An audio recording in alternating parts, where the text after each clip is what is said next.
कोणताही विचार नाही करायचा आणि विचारावरही विचार करत बसायचा नाही.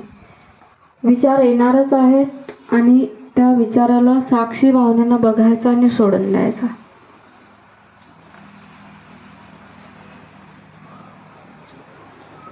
जो हो रहा है होने देना है. जे होऊन राहिलं ते होऊ द्यायचं, त्याच्यात आपण काही करूच नाही शकत.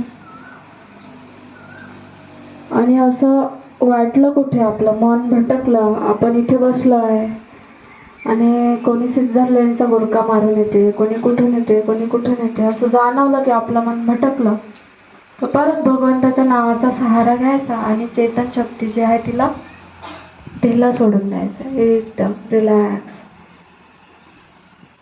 राम.